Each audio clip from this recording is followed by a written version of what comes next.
Once again, we're back, episode 48, with a bunch of new discussions for 2021. Not that it'll be all that new of a year by the time people listen to this, but anyways, it's me, Chucky, and we've got Jigsaw as well. Indeed, just as inspiring as Chuck is. Yeah, so we've got 5 movies, plus a little bit of a discussion of sorts at the end. Indeed, as always, we like to provide you a really random lineup of movies, some of which are okay, some of which are horrible. So tonight, we have the Banana Splits movie from 2019. We follow that up with a slasher from 2010 titled If a Tree Falls. Then our action movie of the night is going to be the 1991 Do or Die. Then we get some werewolf action with The Beast of Prey Road from 2005, and we finish up with what has to be one of the best movies of the night, Demented from 1980. And we also do have a discussion. But it's a secret discussion, which you will find Yeah. out if you listen to the whole show. We'll get started with the Banana Splits movie from 2019, in which a family attends a live recording of the Banana Splits television series. But they're forced to survive as soon as characters from the show go haywire and start a killing spree around the studio. So this is a movie that I just blind bought it on Blu-ray. In fact, I didn't even watch it until last night. So I've had it for months, but yeah, just never quite got around to watching. Well, it's mainly because I've got so many movies that I've bought on Blu-ray and I haven't watched yet, so there's only so many of them I can actually get around to all that quickly. So, but in any case, this is a first-time watch for me. Now, this is not such a bad movie. It teeters somewhere between a range of okay to somewhat enjoyable. I feel like there was a genuine attempt here to make something fun.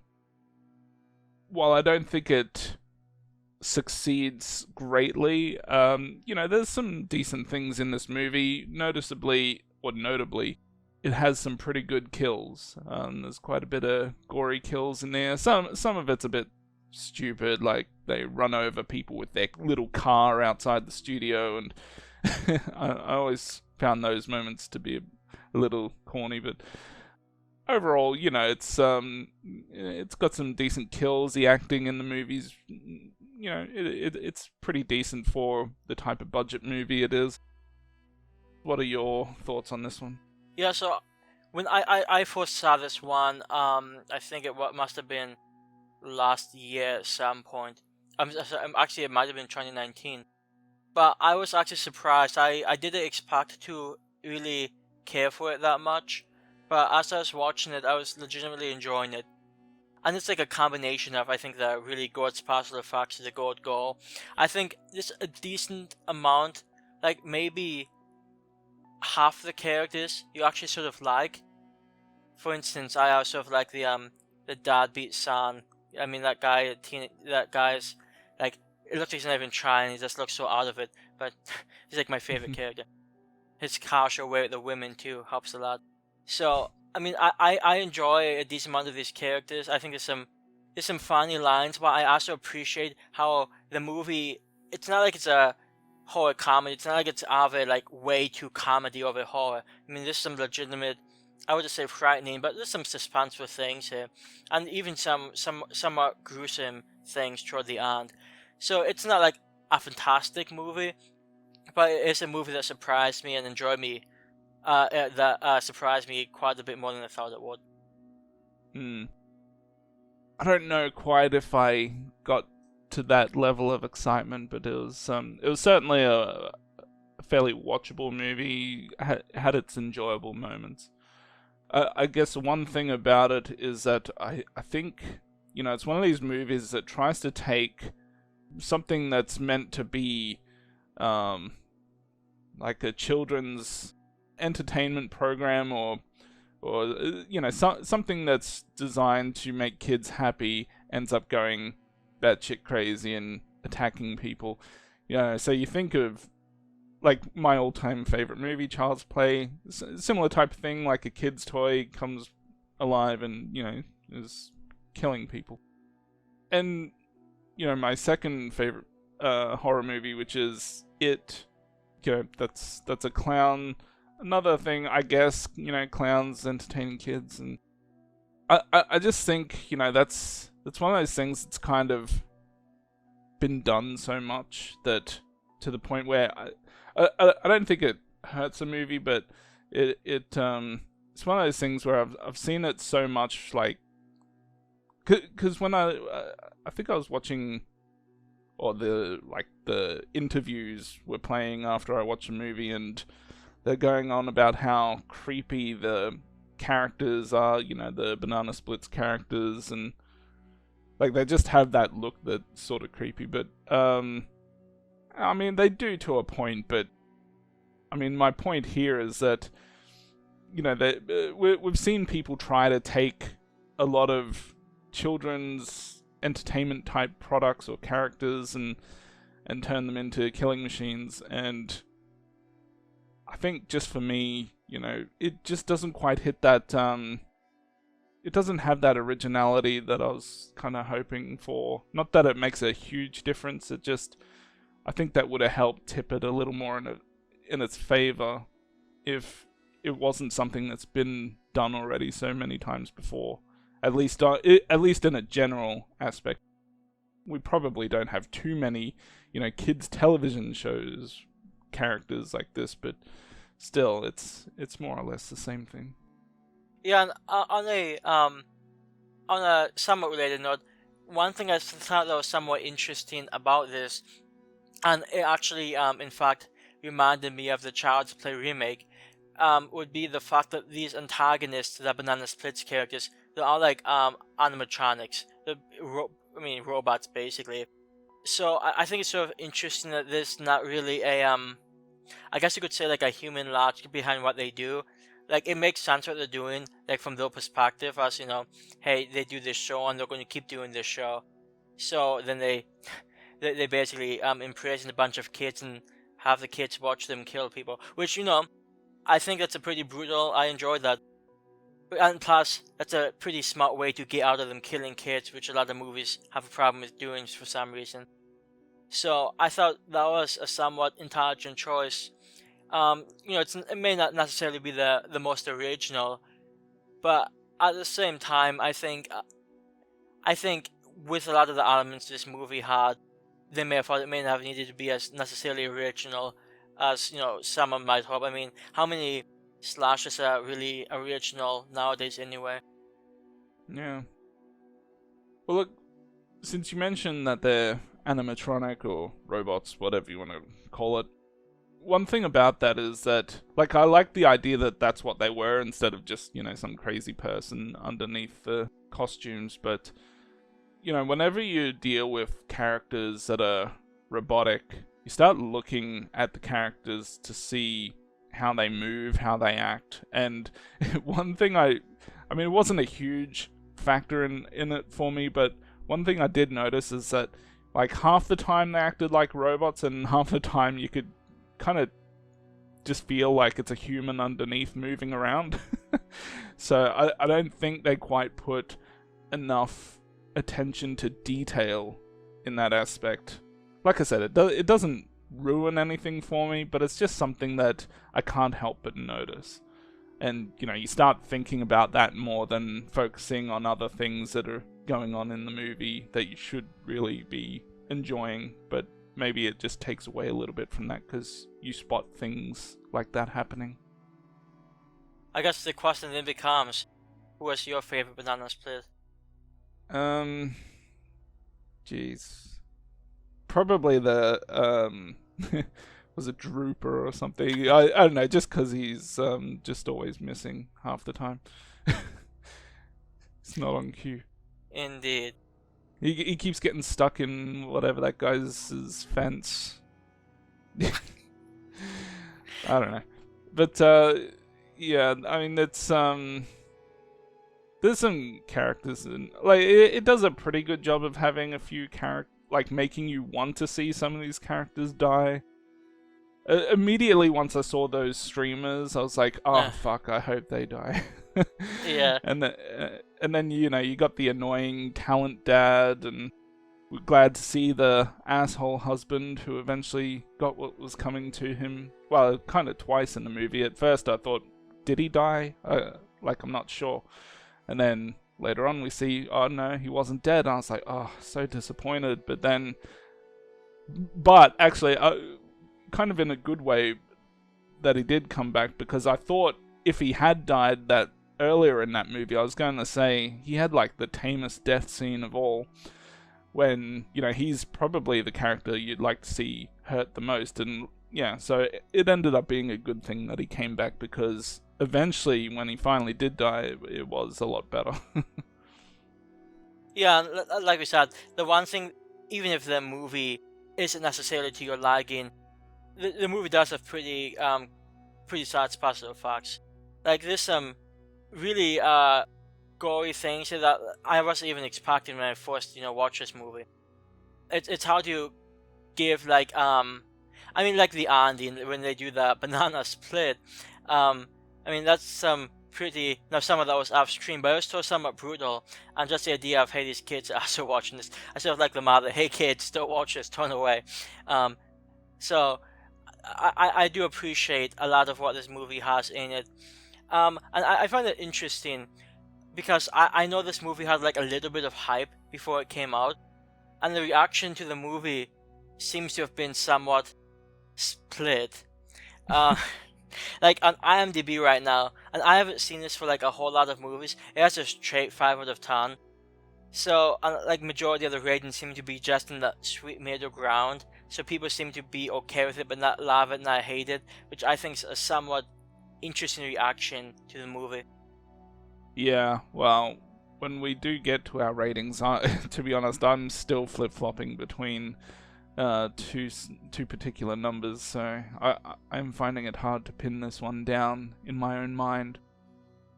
So I guess just well, two other small things.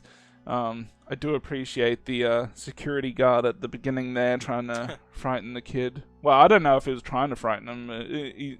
To be honest, what he said was actually, it sounded quite literal.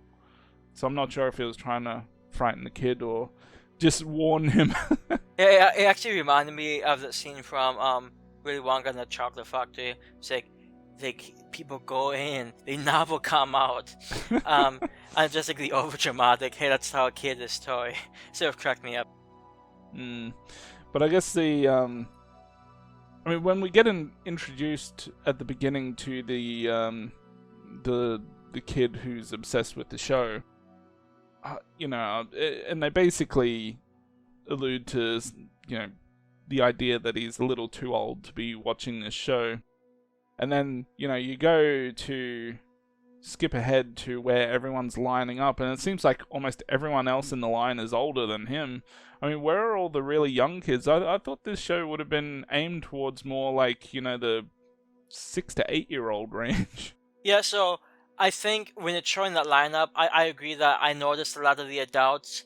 And I would imagine like 90% of those adults have like a 5, 6, 7-year-old kid with them.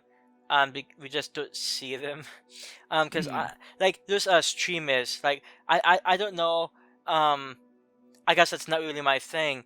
I don't even know who they appear to. Apparently, like only 200 and something people, but Notice the live count of people watching never changed at all. Yeah, which is totally realistic. But hey, that proposal though was pretty romantic, but I just have to imagine that most of those adults, they had kids, otherwise it'd be somewhat creepy. Yeah. I was funny. I was actually going to make a somewhat tasteless joke, but I just stopped myself last second. So yes. And one other thing I wanted to mention, despite the movie being, just a sort of generic slasher movie type thing, I thought there was well, not like overly emotional. I did like the kid, little kid, on Snorky, which is the elephant. Banana Split, probably one of the few gold banana splits. You know, kid really likes Snorky and tries to get Snorky to do the quote unquote right thing to help them, and stuff happens, and I thought it was almost emotional. I almost cried. So good stuff, and God bless Snorky. Yeah, so I'm struggling still to think of what score I want to give this movie.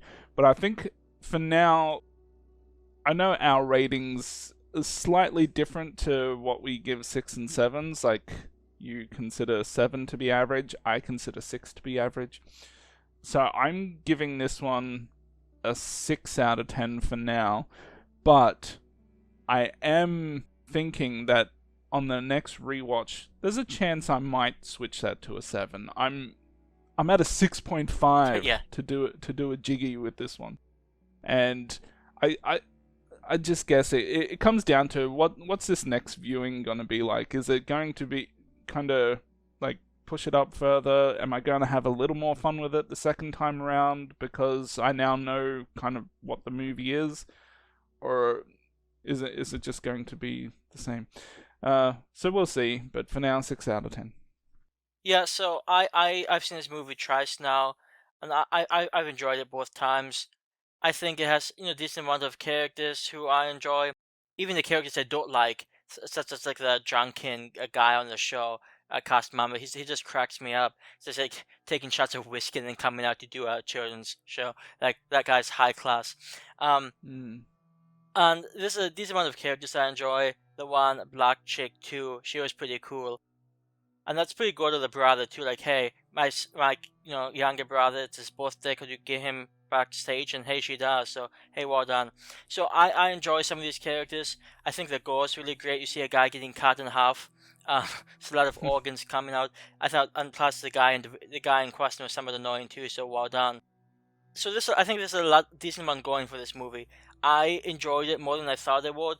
So, and sometimes my ratings can be bit iffy, but hey, 8.5 out of 10, and I'm going to lower that down to an 8 out of 10 because it's a decent movie. It's not amazing, but I thoroughly enjoyed it. So 8 out of 10, and that is all that she wrote.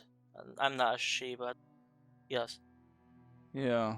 Well, like I said, I think there was a genuine attempt here to make something good, and it seems to be backed by one of the biggest studios, I believe. I can't remember which one, even though it is still more of a low-budget movie.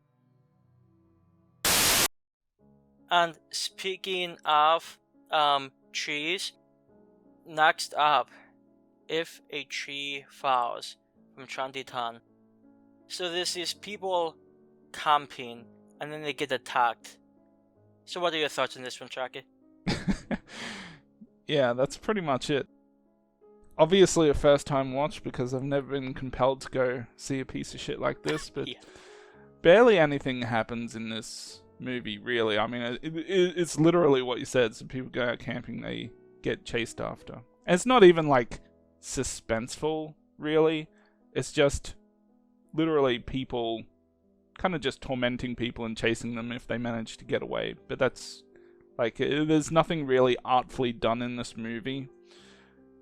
Like, you see at the beginning, they've got like the grindhouse artifacts in the actual picture. But the funny thing is, they only do it a little bit, then they stop doing it for a huge chunk of the movie, then they might bring it back a little bit, but it's like not enough to feel anywhere near authentic, so it just feels cheap. Yeah, it's just... I mean, it's got a 3.7 on IMDb, which is more than generous. Yeah. It's a shit movie. Yeah, I have two things to say. I guess two things to before I talk about my thoughts on the movie. One, I actually saw this movie once before during one of I do an October challenge every October where I try to watch a bunch of movies, and I saw this during one of the challenges, and I think it was probably during the challenge where I was able to watch 275 movies. And I say that because I literally didn't remember any of this. Like, none of this, like, not a single thing stood out, which might make sense because there's maybe not that much memorable about this movie. But it's also worth mentioning that when I first saw this, I watched like a version that's like only like maybe 80 minutes, and I guess according to IMDb, is the 90-minute version that I watched and I'm guessing Chucky watched is the quote-unquote 10th anniversary edition, which is I think free on Tubi if anybody's interested. Well, it may not be free when you're listening to this, but it's free when we saw it, so not that it helps much. But so I'm sort of wondering what they changed between the, I guess, quote-unquote original edition and this one. But no matter what they did a really piss poor job, because I guess my issue with this is, one, like, you know, Chucky said, there's no suspense. Two, I thought it was really pathetically bare bones. Like, these 4 people go camping and so they get chased by, I think it's 6 or 7 people. We don't really know anything about them. They're like cheap ripoffs from like The Strangers or something. So they sort of master them, and then my favorite part, this made me so happy. This guy's explaining why they do it, and he says, "We find the ones who will never be found." And hey, that's why they do it, because that makes sense. And you know, as soon as I heard that line, like, I immediately wrote it down because I knew I was going to make fun of it in my review, because that just, like, at least The Strangers has a, you know, because we were bored, which is not great, but I think it's okay. But we find the ones who will never be found. Whatever the fuck that means, I have no idea. So yeah, this movie annoyed me. Like, also, if a tree falls, I'm not sure if that's supposed to be some type of like metaphorical title. Like, are the characters trees and are they falling? But if they fall, are they not trees? I have no idea. It's just some pretentious title that doesn't mean anything, which is especially annoying because this movie, I mean, it's not like the movie didn't have potential. It's nice scenery. It's filmed in Canada, a few Canadian towns. It looks really nice, but the camera work is awful. Even the audio, it sucks. And when you have a movie that has sucky audio, you have problems. So, I mean, I think from pretty much beginning to end, this really didn't have that much going for it. And I can sometimes be generous with lower budget movies, but this one, talk about a waste of time.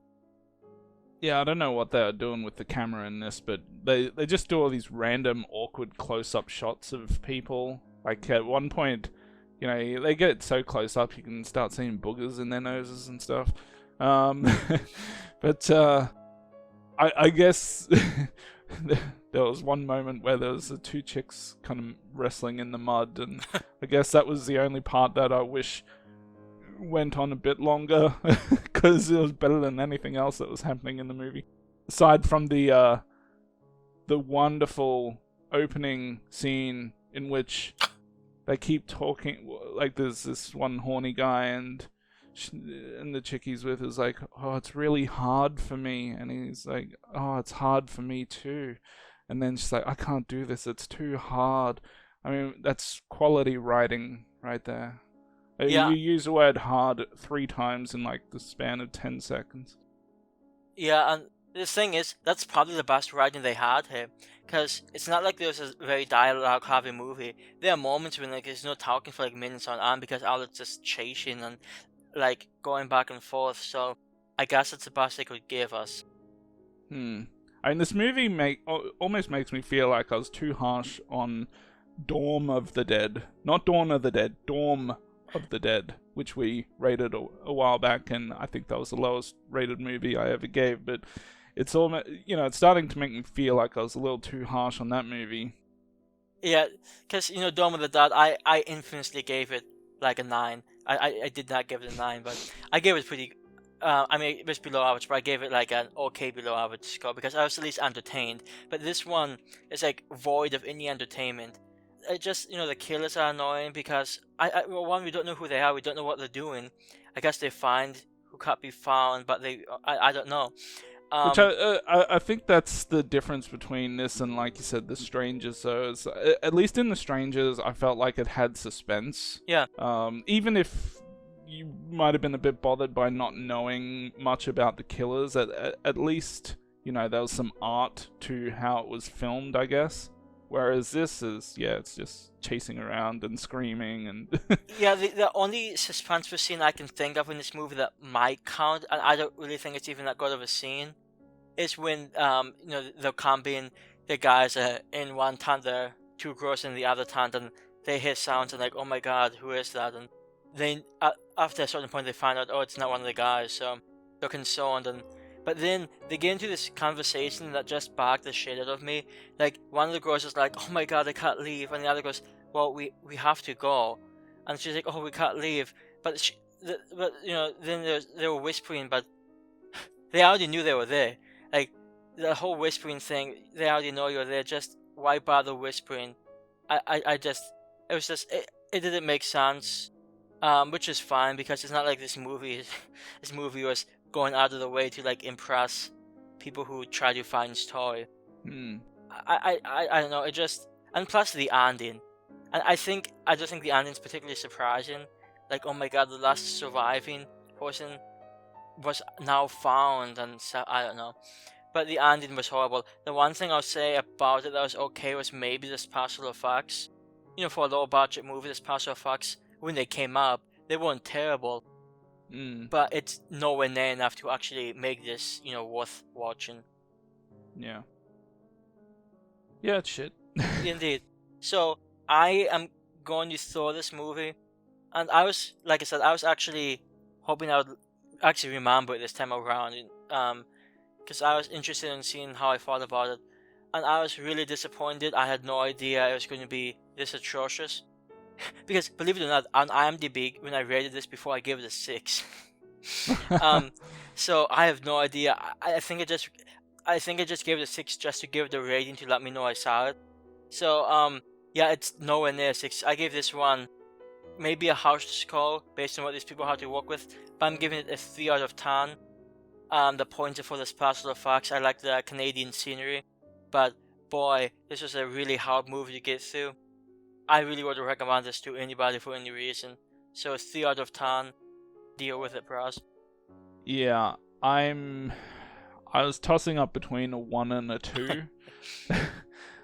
And I think the only thing stopping me from giving it a 1 is like what you said, some of the special effects at the end were, most notably at the end there, they were alright. I feel like, and this is why I said I feel like I was probably a little too harsh on Dawn of the Dead, because I don't think I would dislike that any more than I dislike this movie. So I don't know, maybe we need to watch Dawn of the Dead again just so I can re-rate it. But oh boy. Yeah. But yeah, this will get a 2 out of 10, because I still feel like, even though this is a fucking shit movie, premium shit movie, I still feel like there's shittier out there. If this movie had terrible effects to go with it, that would have been then the definition of a 1 out of 10 for me. But yeah, luckily, I guess they had that, so they escape getting the elusive 1 out of 10 from me. For now. Yeah, I was curious to see what the first movie we review by you is going to get that, so we were so close this time. We're going to have to try harder next time. Well, Dawn of the Dead already got it, but like I said, I'm going to probably change that rating, because I think I felt like I just had to give it a 1 because I hadn't given anything a 1 yet. But, yeah. Anyways, there were a few giggles in that movie. You could certainly argue it's a do or die situation, Chucky. Nice. That sucked. Yeah, so next up we've got Do or Die from 1991, which is the next movie by Andy Sidaris, which is basically just, as I call them, titty flick, in which they just get a bunch of big-titted women, and maybe sometimes, if you're into it, some good-looking guys.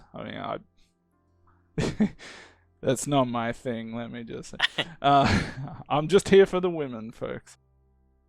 But anyways, in this installment, I think it was the same 2 women from the previous movie who are hunted again this time by a whole bunch of different teams of assassins who are being or at least attempted to be taken out by this Japanese crime lord played by Pat Morita, who most people would affectionately know as Mr. Miyagi from the Karate Kid movies.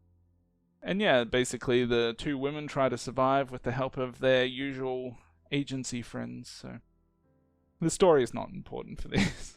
I mean, let's be honest. I mean, I always enjoy watching these from the Blu-ray because every single time you get the option of playing it with an intro, and every intro seems to have Julie Strain involved in the intro, and she always manages to get her tits out, so I always have that to look forward to when I watch these. And my favorite, Cynthia Brimhall, she comes back again, so I get to see more of her, which is never a bad thing.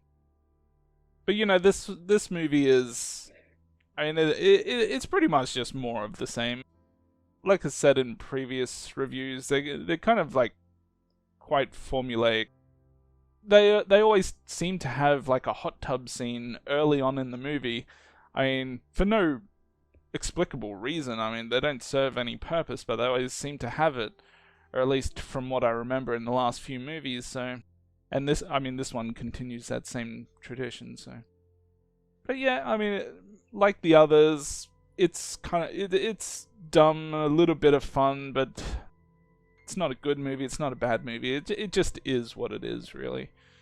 And you know, I always think, are we actually going to get another movie kind of like A Hard Ticket to Hawaii that just has that little extra oomph that kind of makes it from just a okay movie to, you know, something that's a little more fun? But yeah, this one unfortunately doesn't do that, and it is what it is. Yeah, so this is, I think it's the sixth movie of this guy's that we've watched for this. And yeah, it's pretty much the same as Savage Beach and Gans, and I sort of like the idea behind the plot. Basically, Murata's characters, you know, sending six teams of assassins up against these two women, and it's like a game of death. Can they beat up these six teams? And I thought it was sort of interesting seeing the different tactics the teams use. You know, the most interesting probably being the two guys who were faking the New Orleans accent. That was sort of, it was silly, but it was funny. I actually got a kick out of that. But you know, it's sort of interesting seeing these other teams try the way they're going to go about it. Like those guys who pretend to be fishing, but just to assassinate. So I mean, it's interesting. It's sort of fun. They were so smooth. Yeah. Yeah. We're just here fishing. Like they're using these loud motorcycles to get up to the stack, and they just happen to be nearby. Yeah, it's beautiful. So he could have maybe chosen some better assassins. Also, the last pair, those two Asian guys with the kung fu, they were really weak souls. Like they got beaten so easy, it wasn't even close. Like you expect like an ultimate boss fight, but that was nothing. Like they had a harder time with like half the other ones. So that was a somewhat disappointing conclusion. But I sort of like the idea. It's it's a simple idea. It's sort of fun. Women are okay. I actually thought there's only really one attractive woman in this movie, or maybe two. I thought the Asian woman whose name I can't remember right now, but that scene where Murata's like sitting on her and like massaging her, and she's like topless. Like that's an uncomfortable scene to watch. All I kept thinking was, I mean, Pat Morita obviously got this script and just saw okay, half my time is spent robbing naked chicks or something, or like being in bed with them. I'm like, hell yeah, just let's do this shit. Who could say no to that? Yeah, I mean you can't blame him, and and to be fair, he does a beautiful job with his hands grabbing that delectable woman. That's how you can tell he's into this role. And the other, I think, stand-up woman would be, I think it's one of the two main characters, Nicole, played by Robita Vasquez, who's actually been in, like Chucky said, these are characters who've been in previous movies, but she was also, she played Pantera back in Picasso Trigger, and I remember during the Picasso Trigger review, I thought, hey, that one who played Pantera is pretty attractive, so hey, she's back, and she was also in Gans. I enjoy her. She almost has a sort of like a Jessica Jones look to her. So I sort of like that. Some of the other women, like, what's her name? This one woman who's like, her breasts are a bit too enchanted. She has like this waterfall scene. So I could have done without her. Now that you bring that up, like I too felt like she was a little too big. But I mean, I am a titty man, but even I have my limits. But it reminded me because I have seen like a long time ago. Well, not a long time ago, but a couple of years ago, I did see some of the later movies from this series, and there is one woman in it, like one of the main women, who I'm pretty sure has even bigger titties than this one, but it doesn't quite look as, wow, no, it is still, it's hard for me to put it into words, but they're big. So what's interesting, it looks like this so it looks like this actress in question, the character she plays is Atlanta Lee, and it's a woman. Pandora Peaks is the name of the woman, and apparently this is a quote from her IMDb actress page.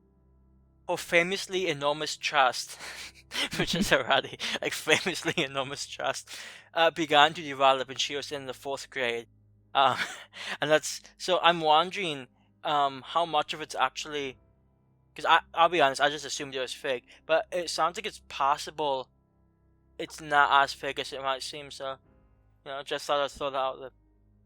Yeah, I'm gonna go with that she's got some fake titties.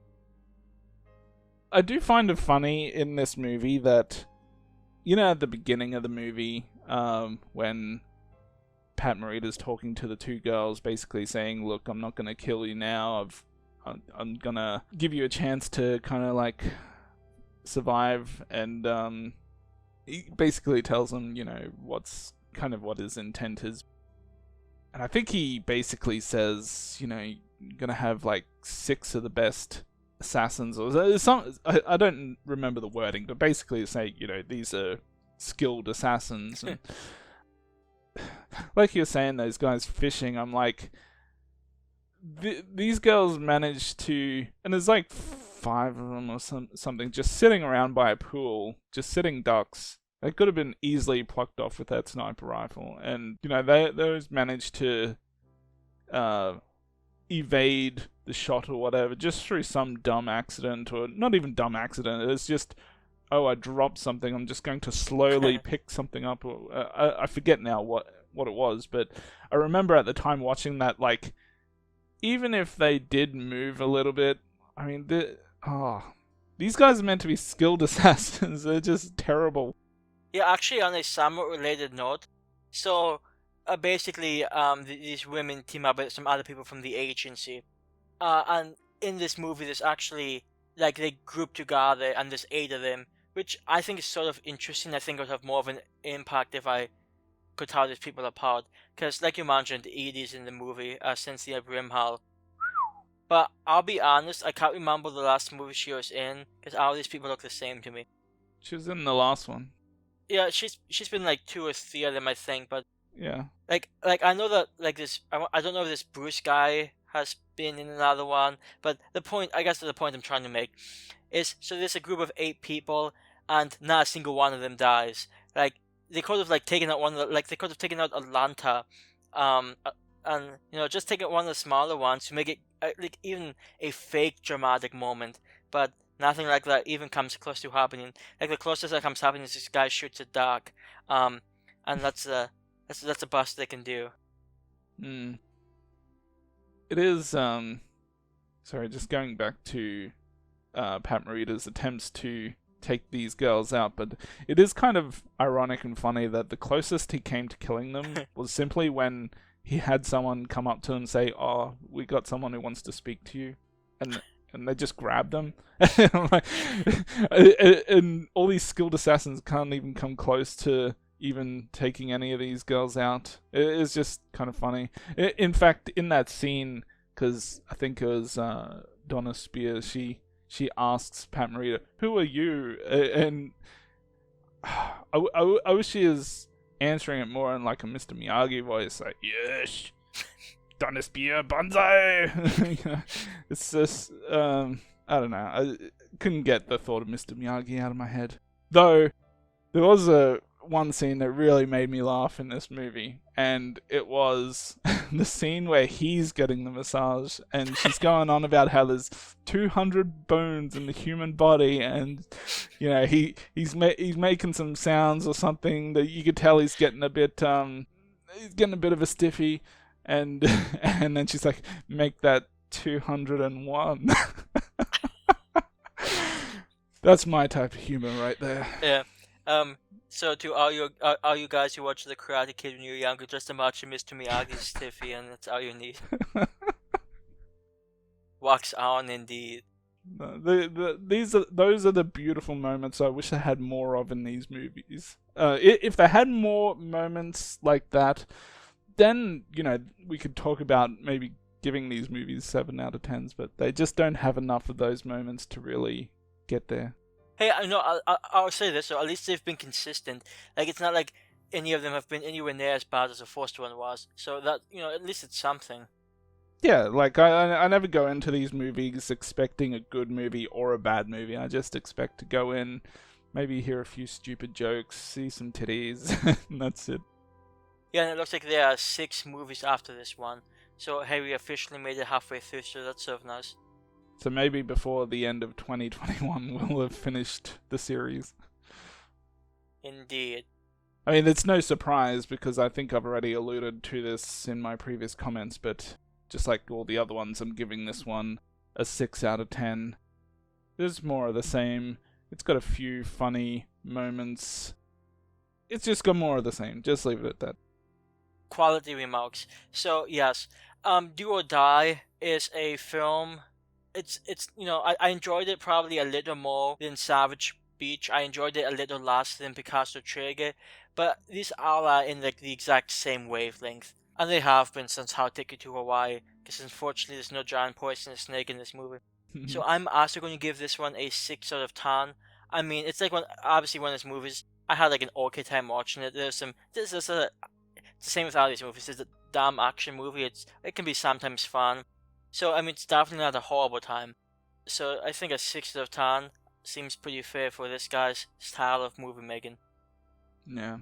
And I don't know exactly when, but I'm guessing either in the next movie or the next 2 movies, Julie Strain's going to start popping into these. Just give another set of... or another rack to gaze upon. Yes, because the one thing these movies have been lacking are breasts. You can never have too many. It's simple math. It's like, if you have like 6 breasts, that's a lot of breasts. But if you could have 10, that's even better. Well, that sounds like a conversation for a different type of show. Let's talk about Wisconsin. And there's a Wisconsin urban legend about a road, and the road is called Bray Road, and The Beast of Bray Road is our next movie from 2005. And ironically, though it's based off things that, quote unquote, happened in Wisconsin, I read about it a bit. The movie was filmed in California, which you can sort of tell from the California license plate on the police cars. But it's a low budget wave movie.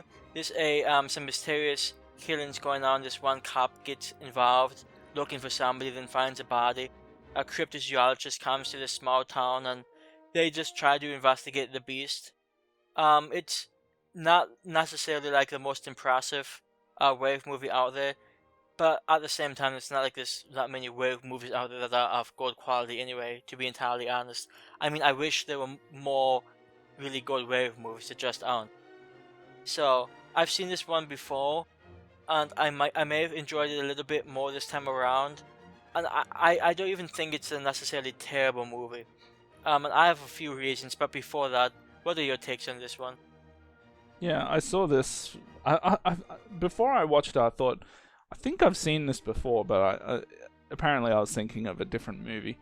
There's so many cheap werewolf movies out there these days that it's not hard to get them mixed up. But this movie's got some decent gory attacks in the movie. I mean, that's the one thing I think that it has going for it, but it's not like anything that, once the movie's done, you're going to be talking about weeks from now. So, aside from that, I mean, it's a low budget movie, and it kind of suffers same fate as a lot of other low budget films, which is having kind of shitty writing, some shitty characters, and somewhat, I mean, it's not terrible acting, but it's probably on the below average side of acting. You got drunk hick number 1, drunk hick number 2. It seems like most of the guys in the movie are just written as assholes, and like, it's a town where there's no normal guys, it's just all drunk assholes, and yeah, the writing of the movies, it's not all that good, but hey, at least it's better than If a Tree Falls, which we discussed earlier. Yeah, and it's actually worth mentioning that it's also an asylum movie, which I didn't even know until I think I knew at the beginning, but I sort of thought that was interesting, because especially when you consider what the asylum has done past 2005. I mean, this is a hell of a lot better than what they put out afterwards. So, not that it means much, considering how terrible some of the other movies are. One thing I sort of liked about the movie that I wasn't necessarily expecting, because I've seen this before, but it's been so long I didn't remember what type of movie this was. There's a little bit of a mystery. They don't really focus on the mystery aspect, but we don't know who the werewolf is, and we find out toward the end, and it may not be like a giant surprise, but I was actually, all things considered, I was actually pretty okay with the conclusion of this movie. I didn't think it was terrible. There may not have been enough foreshadowing to give it like an impact, but I enjoyed it. So I guess kudos to that. And I'm going to take the kudos away because I thought the design of the werewolf was absolutely atrocious. I just hated it. Like the dreadlock hair and the giant ears. I just hated that design so much. Yeah, it's a bit of a corny design, but at least a lot of it was in the dark, so yeah. I guess I mean, it would have been a totally different story if you'd filmed some of this in the daytime. It would have looked pretty silly. But yeah, to be honest, I've literally gone through all my notes for this movie already. Well, I'll go through one more note, and it's something I noticed in the movie that you may have noticed. This movie has a few goofs, one of which I actually rewound a few times because I was thinking, wait, did they actually do that? So, there's a scene in the movie where this one police officer finds an abandoned car on the side of the road, so he's calling it into dispatch. And it's like, hey, we have a 234. And the dispatcher's like, 234 illegal squirrel hunting? And he's like, no, it's an abandoned car.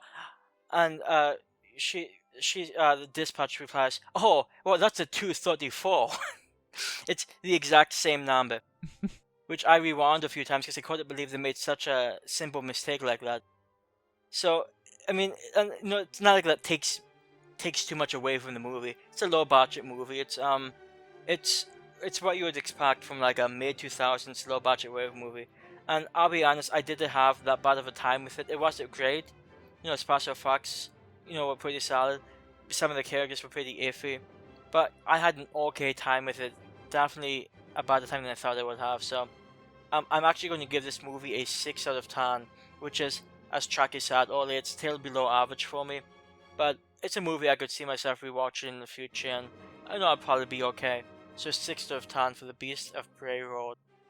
Yeah, well, for me, it's definitely a below average movie, but I think if you've got a scale, 1 to 10, I think 5 being right in the middle, where it's not going to tip the scale one way or the other, but which you would think would consider it being average if that was the case, but no, I think a 6 out of 10 is average. I feel like the scale is tipping slightly towards the bad side, and for it to do that, it would have to be sitting probably on a 4. So, visually on using a scale to try and come up with my rating for this one, I'm going with a 4 out of 10, which isn't terrible, but it is on the wrong side of good. So I think 4 out of 10 is fair. Decent effects, some gory kills, but and I mean just decent effects. It's not like I said, it's not like weeks from now or months from now you're going to be telling other people, hey, I saw this movie with these great kills or anything. It's not to that level, but I think it's more that's highlighted because everything else in the movie is kind of on the shittier side. So outside of the effects, yeah, not a lot going for it. Story, characters, the writing, and that's how you rate a movie. Yeah, I mean, I don't think most people would call this movie as talented. But like I said, given the lack of really good werewolf horror movies out there, if you do happen to be like a werewolf fan and you haven't seen this one, honestly, you could do a lot worse than this, so just check it out. And for the final movie for today's show, Demented from 1980. It starts off with a gang rape scene. I mean, you don't even have to go too long into the movie. It like starts happening about a minute into the movie. And after this woman's gang raped, she's institutionalized. Obviously, she's affected by this. So, and at some point, she gets released to her husband, who drives her home and I guess in some way tries to take care of her, but he's not exactly the best husband in the world. But she's having all these nightmares and trying to deal with getting over the ordeal that she had. And her husband is sneaking off all the time to a mistress, and finally she snaps when a group of young guys decide to invade her house for some fun. I actually had this movie on VHS, but I don't know if I ever actually watched it, or at least watched all of it. But back when VHS stores, or video stores, were eliminating the VHS format, just selling all their VHS for a dollar or two, this is one of the movies that was kind of left sitting around, and I was like, it's an old horror movie, I'll just grab it. Kind of makes me wish I had watched it back then. I know there's a lot of people out there who say it's a shit movie. I actually had an okay time with this one, and I mean, obviously, it's a part of those type of rape revenge films, like I Spit on Your Grave. That's probably the most noticeable one, but I mean, this one, in a different way, focuses less on just the exploitation part of the rape. I mean, it's still there to a little degree, but I mean, we're not watching 30 minutes of some woman getting plowed by all these guys. Yeah, I mean, a lot of it's more just her trying to cope with what happened, which for me personally is a little more interesting. I'm not saying they did a great job of that in this movie. I mean, she is a bit whiny to the point where you like to shut up, but though, the whining is warranted for a good reason. And then, we kind of see her just become more and more demented. And then, yeah, it culminates in what is, it's not the greatest revenge kill scenes of all time, but hey, it's entertaining enough. Yeah, I'm just happy that something eventually happened. Because while looking at the psychological impact of being gang raped as in a woman, it's not like that quite make for an okay drama. But I just wish this movie went in a slightly different direction. I was hoping that maybe the woman would find out, like, hey, my husband's cheating on me, so I'm going to go kill my husband and kill the girl who's with him, and that never really happens. I would have been okay with that. Instead, like, these random assholes, I don't even know who does this, but these guys just break into her house just to freak her out. Now, actually, here's a question I have for you, because this, at least as far as I could tell, this was never actually. So some of the guys said they're just trying to scare her. Were they trying to scare her, or were they trying to rape her? It's hard to tell, because I don't think any of them get to the point where they're actually trying to, pull anything out of their pants.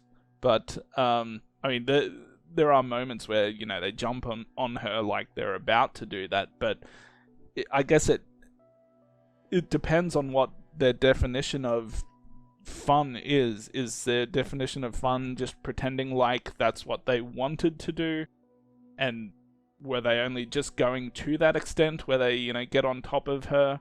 But we never really know, because by the time they get to that point, that's when she starts getting her revenge. She'll, chop him with a meat cleaver or whatever.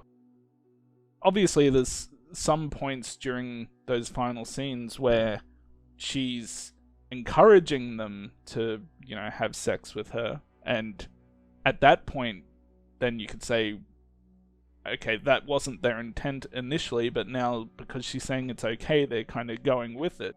So I feel like, because it never really gets to that point, I feel like they probably were just having fun, like pretty sick fun, but...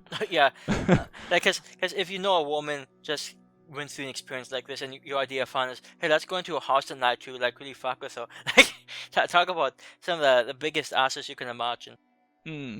But at least it led to like a few okay, I would just say like scary scenes. But this movie, since it focuses more on like the psychological aspect of things, there's somewhat of a lack of like what you'd think of like typically horror movie scenes. Yeah. And a few times it pops up, like, I think the first time, like, which I actually thought was sort of funny, but, the woman's looking in the mirror and she has a hallucination of a guy standing up and he's has a stupid smile on his face. Which, I get it's terrifying, she just went through a horrible experience, but that guy's smile just cracked me up. And so, when these guys are breaking into the house, it's sort of spooky, like these guys in masks, one's like wearing a Jasto costume, it's has potential, but for most of it, like, when the sister came over and when, the woman's talking to the doctor about her husband not being there for her, I mean, I was just bored. Like, I didn't come to watch some movie about some sad woman being sad, like, which could come across as insensitive, but, it just didn't have enough, I guess, meat in it for me to be interested. And I'm not going to say the ending was great. It was, in a way, it was almost a bit goofy, the way like she went like so over the top insane, but it was sort of fun, and at least it gave a bit of oomph at the end. If not for the ending, this would have been like a really iffy movie, and I'm not even sure if the ending is good enough to make up for like all the tediousness in the beginning. But I guess it's to each their own situation, because I don't even think the movie's horrible. I just wish there was a bit more to it. I'm a bit of a sucker for the freeze frame endings. Like, this one obviously has it, and there's other movies like Prom Night kind of has it. Sweet 16 has it. Does it Sleepaway Camp have the freeze frame? Yeah, kind of. Yeah, I think. Well. Let's just say it does, and we can. Yeah, I can't recall for certain, but I know she had that look where she's not moving, but the shrieking, Tourist Trap has it. That doesn't necessarily mean I think the movies are great, but it kind of helps my rating a little bit as well. So yeah, I enjoy the freeze frame ending. So if you know if you come across any other like older movies with freeze frame endings, swing them my way. But in this movie, like in Silent Night, Deadly Night Part 2, how they have the garbage days scene. Now they got a scene in this movie which isn't quite to that level of greatness, but when she's out checking the mail, the assholes who she does end up getting her revenge on at the end, when she's like taking stuff out of the mailbox, one of the guys just like, mailbox. Like, I mean, the well's running dry with good things to say, like good lines to come up with there. I thought that was not quite a garbage day moment, but is like a similar stupid line. Well, I remember when I was a kid growing up in Northwest Indiana, that whenever this suburban woman would come out for her mailbox, I'd always say the same thing. Mailbox. I mean, who doesn't do that? Yeah. And while we're on the topic of that scene, it's noticeably sped up a little bit, which is just like, I don't know why, but like normally when a director speeds up the frame rate a little bit, it's usually like a fight scene or something, something to make it look like something's even more action-packed than it really is. I mean, do you really need guys throwing around a football and saying mailbox like in a faster frame rate? I mean, I don't really understand it. Yeah, and if there's one thing I don't understand, like it's the husband's relationship with, I think her name is Carol. She's played by some woman named Catherine Clayton, who like has literally been in nothing else. Carol's a pretty attractive young woman, but like she keeps asking for money. Like she asks for like over the course of like a week like $2,000. Like, are you fucking joking? Like I get it, she's beautiful, but he's paying so much money just to see her, wearing these skimpy clothing and sleep with her. Like, I just don't know if it's worth it. But then again, I'm not like a rich doctor, so this guy being a rich doctor, maybe he has those luxuries. Yeah, probably. Yeah, I mean, she was pretty attractive, and to be honest, even his wife ain't that bad. Yeah, she has a style to her. Yeah, and she's got a good rack, which helps for me. Also, didn't mind the theme music in this one. Someone probably just threw it together really lazily, but to be honest, I still kind of enjoyed it. It pops up a couple of times throughout the movie and in the credits, but I don't know. It's not something, I'm gonna seek out to listen to all the time or anything, but I kind of enjoyed that theme music they came up with for this movie. Well, I mean, at least they tried to do something for it. I mean, because otherwise, I mean, like you said, it's like, I Spit on Your Grave is probably the most well-known rape revenge movie. This one doesn't compete by any means. Although I think it does, but well, I think, I guess for me, I am happy that so the rape scene in this movie was like you said, it took place like a minute and a half into the movie. It's like very quick. It's also like maybe a 50-second scene, which I'm somewhat grateful for. I did it with another I Spit on Your Grave. Yeah. Those scenes are hard to watch anyway. Well, I think you don't I mean, I Spit on Your Grave is what it is, but I don't necessarily think you need to see 30 minutes of rape just to be disgusted by what they do. Yeah, so I'm happy that they sort of capped it a little more, I guess you could say. I mean, there's some nudity, so it's not like it's PG, but I'm happy they restrained themselves a bit. I just wish the sections afterwards, up to like the last 30 minutes, like there are some interesting things there, like from a psychological perspective, and like I sort of enjoyed like the doctor character saying, "Hey, your husband sucks." Well, he never said that, but he should have. I mean, it's not like he didn't know. I mean, that doctor character is actually a pretty good guy. The scene where he like goes out with a gun to the kid. Now, I mean, that guy's going all out. I appreciate him. I just wish there was more in this movie that I got enjoyment from, as opposed, like if the whole movie was something closer to like the feeling of the last 30 minutes, I might have had a better time with it. But I guess, what do you think? Well, let me put it this way: is this movie better or worse than I Spit on Your Grave?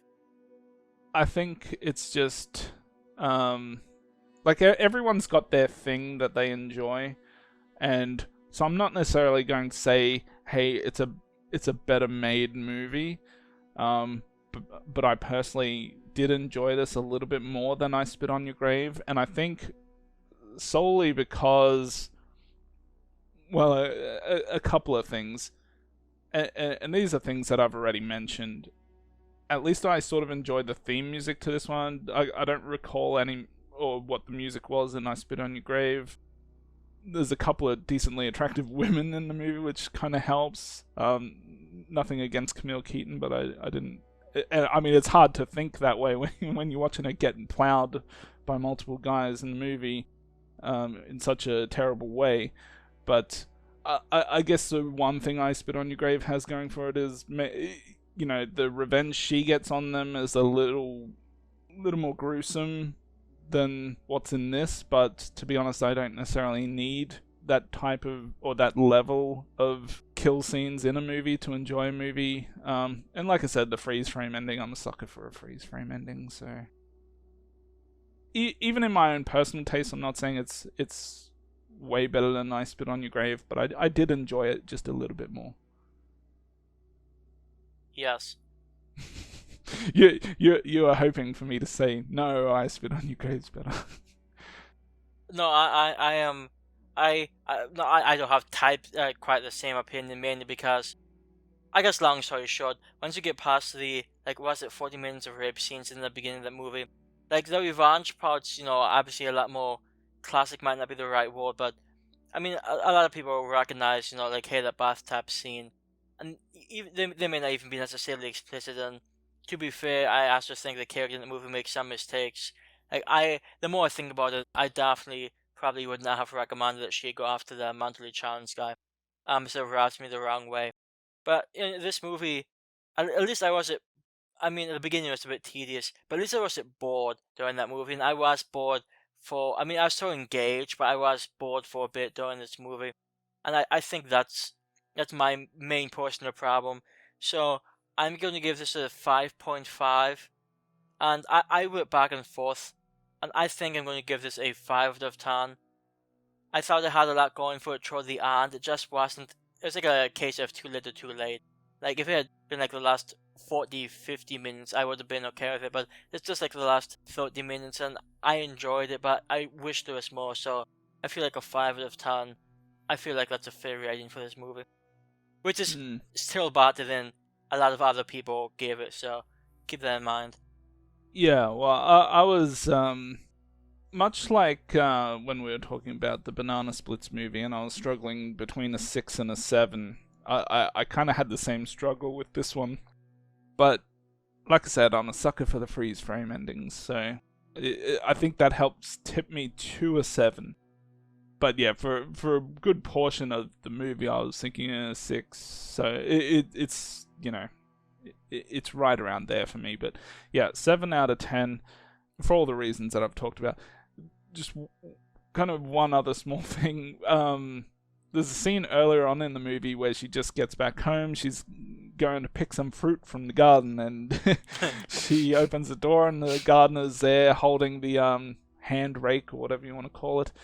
And the funny thing is, I was thinking, what possible reason could there be for the gardener to be in that pose where he's got the garden rake held up like he's about to hit someone with it? I mean, I guess it's a kind of writing you get from, when you get the incredible Melting Man to write your movie. I mean, that's the kind of scenes you're going to get, I guess. Yeah, that's the standards that you can come to expect. The history of the remake arguably starts in 1931, in which Dracula was made by Universal Pictures, which came out 9 years after Nosferatu, both of them based off the Bram Stoker novel. Okay, and that's my dissertation on the history of remakes. Bravo. I know. So, I think, I guess one thing I want to say first, it's a long, I guess running joke might be the right word. I have been somewhat critical of remakes, sometimes infamously so.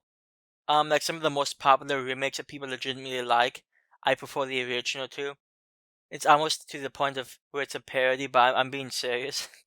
3 of the most popular remakes in the horror fandom, generally, this is just generally seems to be the 1988 The Blob movie, the 1982 The Thing, which is a remake from The Thing from Another World. Then you also have the 1978 Invasion of the Body Snatchers, and then you also have The Fly from '86, with Jeff Goldblum, which is a remake of the 1958 The Fly. And pretty much all of those movies, I enjoy the originals 2 more. And at least for me, it counts because I happen to see those older versions first. So it's not necessarily taken away from the remake. Like The Thing is often called one of the best horror movies, and I just it's okay, but one of the best horror movies, I just don't see it. So I guess, what were your views on first off those 4 movies right there? Just go through the list again. It was The Blob, The Thing. The Fly from '86, and then Invasion of the Body Snatchers from '78. Mm. Well, you know me, and I don't watch a lot of movies from before the 70s. It's just I tend to not really enjoy movies from before those times. So I have seen the original Blob, mainly because it's a movie that my dad used to watch when he was younger, and so I've seen that a couple of times maybe, but it's been a long time to the point where I can't even really remember much of it. So I probably tend to go with enjoying those remakes over the originals, just for the simple fact that I don't really get along with movies from before the 70s. Yeah, and I think what's interesting about these movies in particular, one, the remaking movies are like 30 years old, which helps. Like The Yeah. Thing from Another World from '51. I mean, that's a pretty good movie for that time. But then they make a new Thing movie, and then it's like they have like really big names in it too. It's a ultra popular movie. But then you sort of mentioned sometimes a remake can also be somewhat pointless. Um, and I'm not sure what the best example of a pointless remake would be, but I would bet like $1,000 it would probably be the 1998 Psycho movie.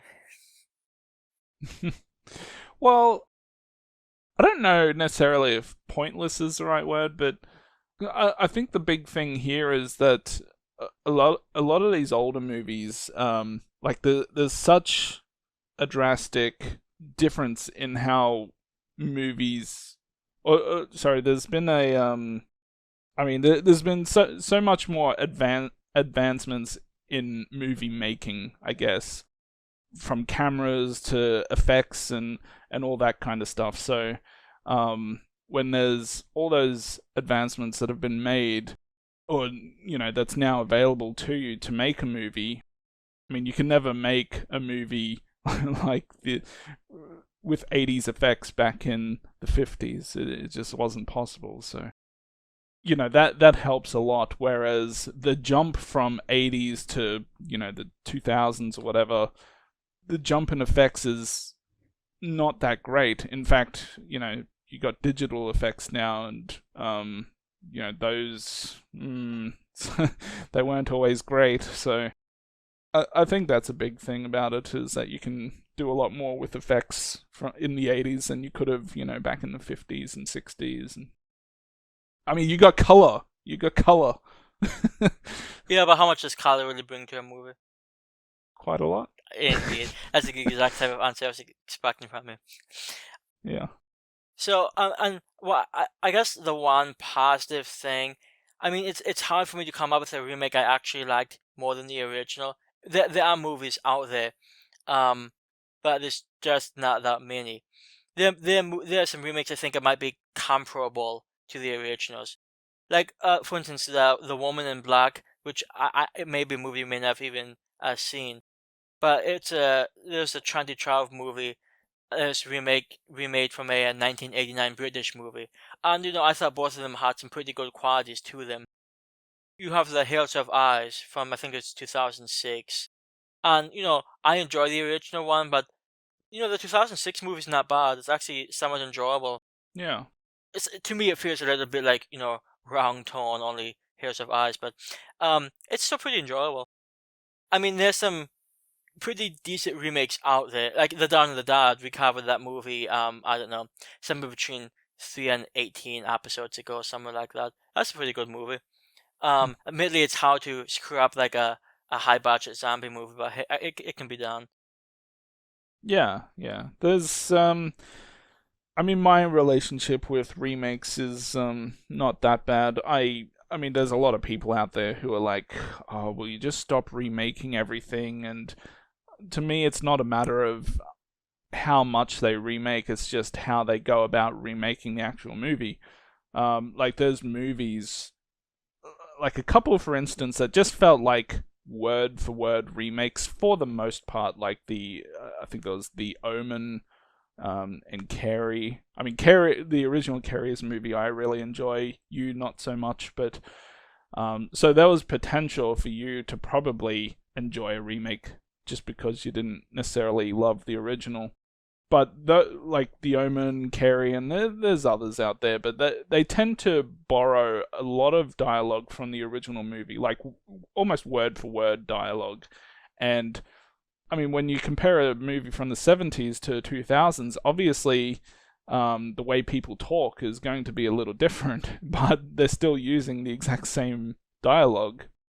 You know, they don't really try to do too much with the script to make it fresh, I guess is my point there. And that doesn't necessarily mean that's going to result in a good movie, but I think it's more, what's the point in watching the same thing again? Yeah, and actually, on a somewhat similar note, there's always a potential that, like in the original movie, maybe doesn't. It's not as quite as good as it could be, and they might have a chance to even like improve on it if they do it the right way. And well, sometimes they're not able to do that. I think that a lot of people, when they, if they, the movie makers, I think they know the remakes they're making probably are going to be as good as the originals. This a movie from 1963, named Dementia 13, which was randomly remade in 2017. It's like one of those movies that the remake it just popped out of nowhere. Like I happened to see it on Sci-Fi. I'm like, what the fuck? There's a 2017 Dementia 13. Like the original isn't like a cult classic or anything. If it is, it's only because of like William Ford Coppola directed it. It's one of his earlier movies.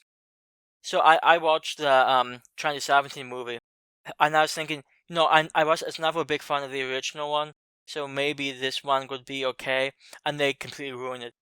Like they had the chance, they had like nicer technology. It's actually color because the original was in black and white. They had okay actors. I mean, nobody big, but they had a chance to like improve upon the story, and they just they just throw it all on the water, which is somewhat disappointing. Because even if a remake can't be anywhere near as good, you can hope it can at least be okay. And I think that's the problem with some of these remakes. That like it seems like that might be some of what they shoot for. Especially if you look at movies. I'm not sure if you've seen like the Last House on the Left remake. Yeah. Yeah, see, I'll be like, I've never been a big fan of the original movie. I think it's okay. I just don't think it's great. But the remake, it felt so Hollywood. Like, at least the original has a nice gritty 70s feel. It's a bit goofy at times, but the remake, it just really rubbed me the wrong way. It's such a Hollywood feel. Like, I don't know, it just didn't have anywhere near the charm, if you can call it charm, that the original had, in my view. Yeah. I don't really have any lists or anything, but and I don't know if you even know, but what do you have like a favorite remake of all time? Like, is there a movie that really stands out to you?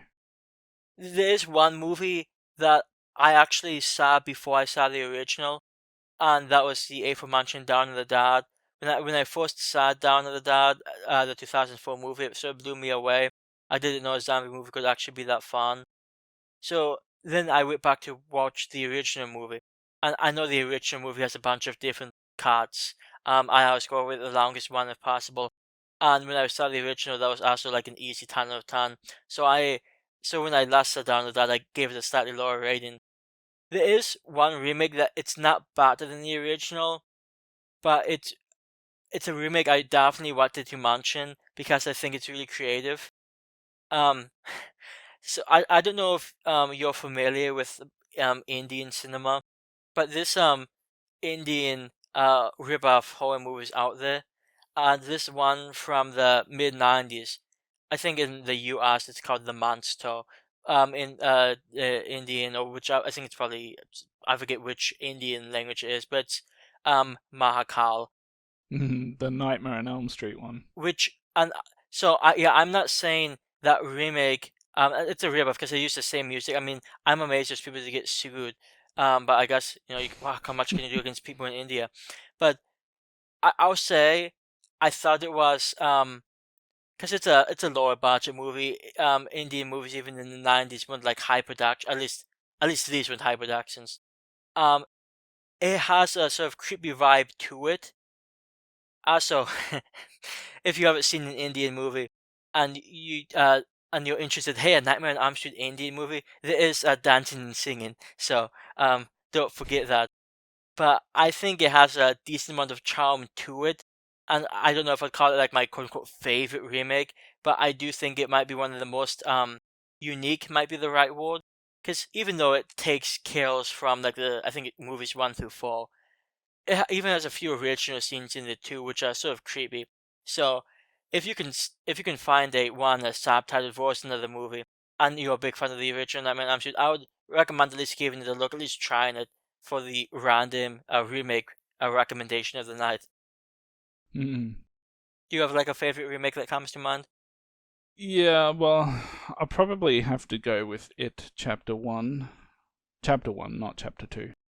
For two reasons. Well, I mean, one is I gave it a 10 out of 10, so therefore it's, one of my favorite movies, I guess. So the other side to that is that the original is actually my second favorite horror movie. I mean, I know it's technically a mini series, but I'll just call it a movie for movie's sake.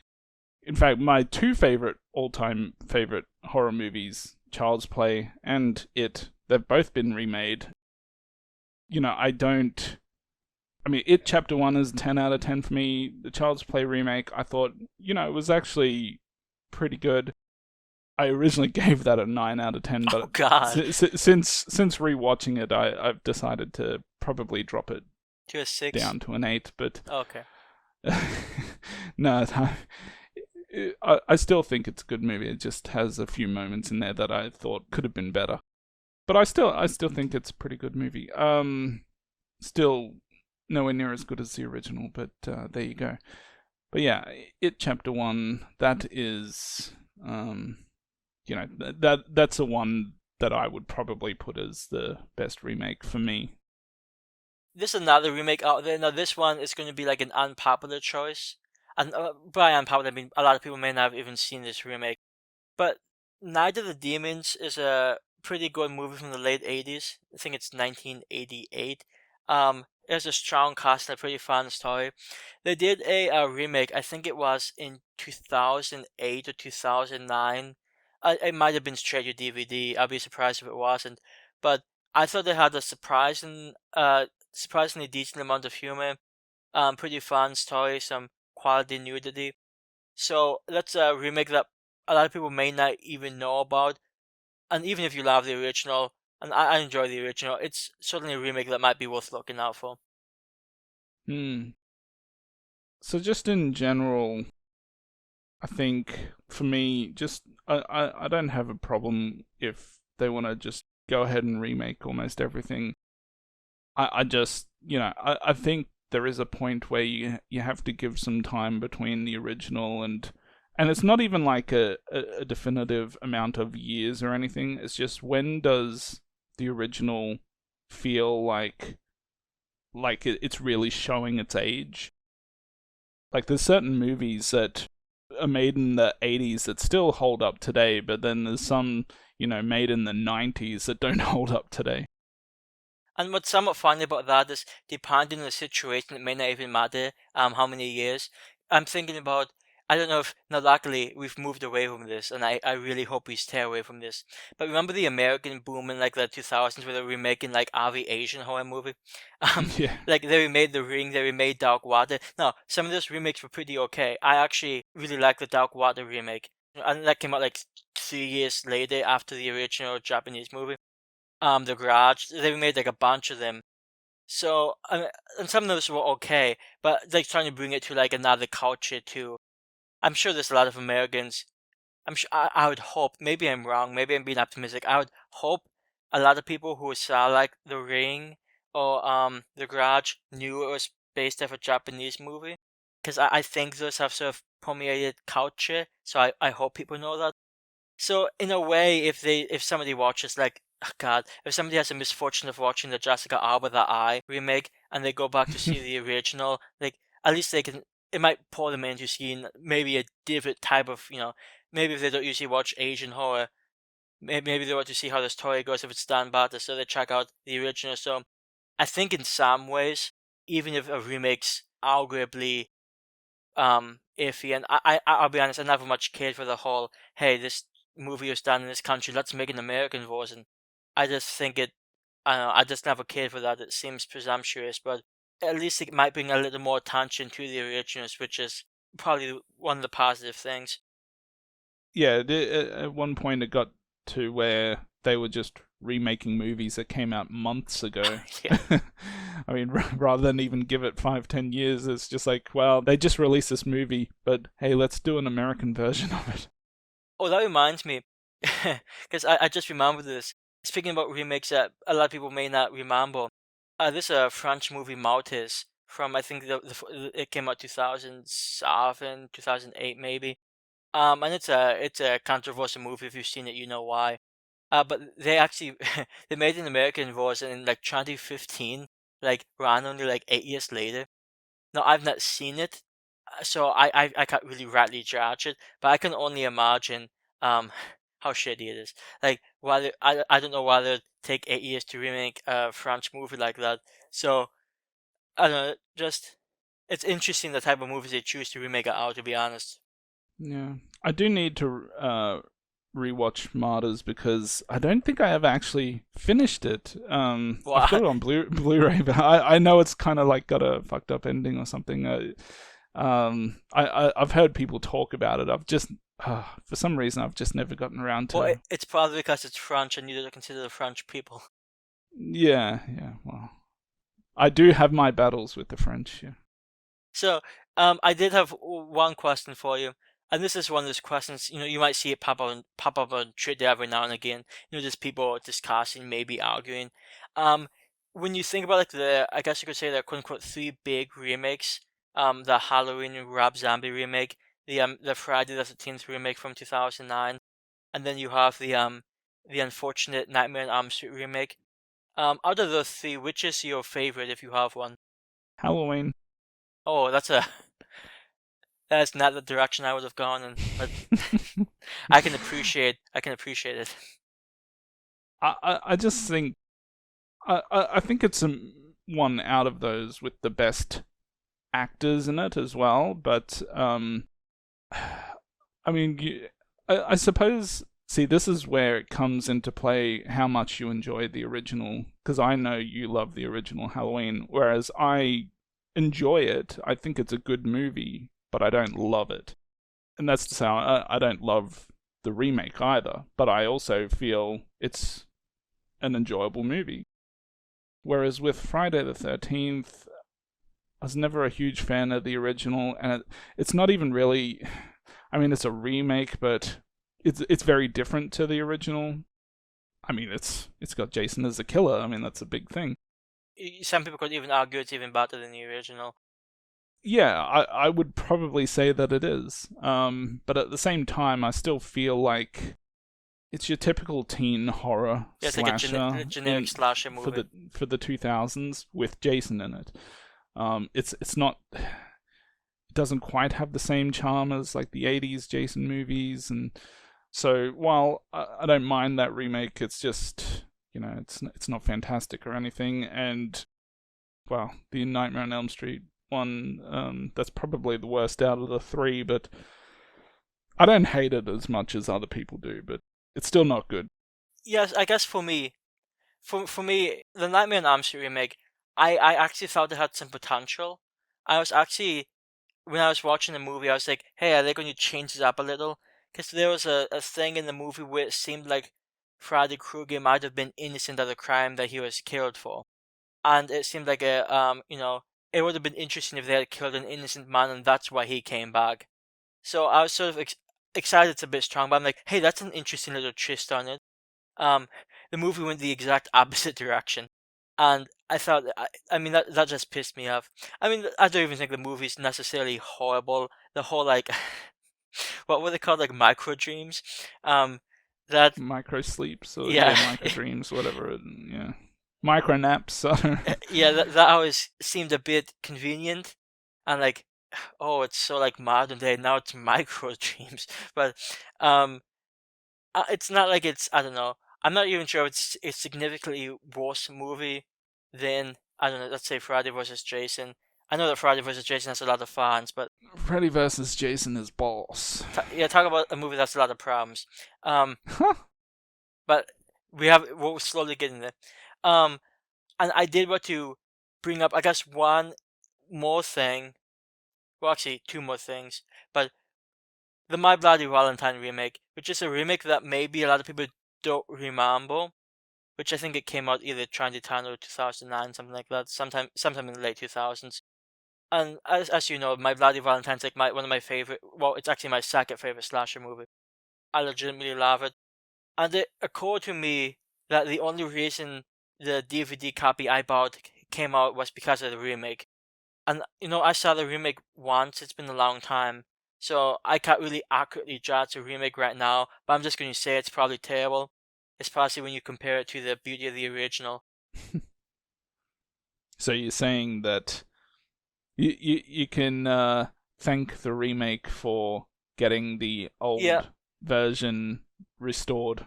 which and that's, I guess. To be honest, it probably would have happened at some point anyways. Yeah, well, you would hope so. I just, the attention that some of these movies, as some of these remakes bring to the originals is always, useful. Like I think there was even this Top Father remake. No, I've not seen this Top Father remake. Um, I have. yeah. In So fact, I watched it for the second time probably a few months back.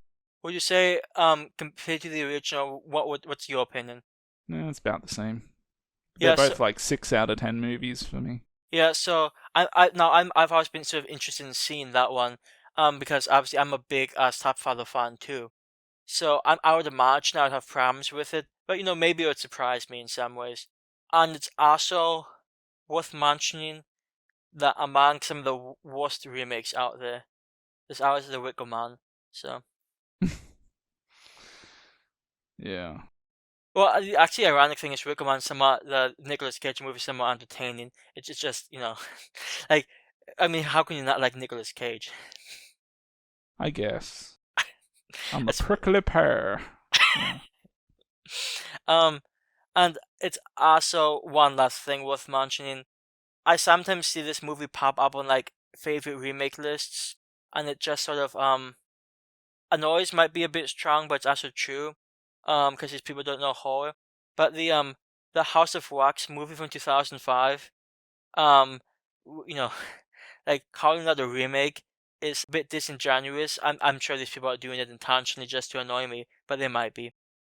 The original movie came out, I think it was 1953 with Vincent Price, and just believe me when I say the plots are nothing alike. So, and I actually like the House of Wax 2005 movie. I know a lot of people don't, but I actually found it pretty enjoyable.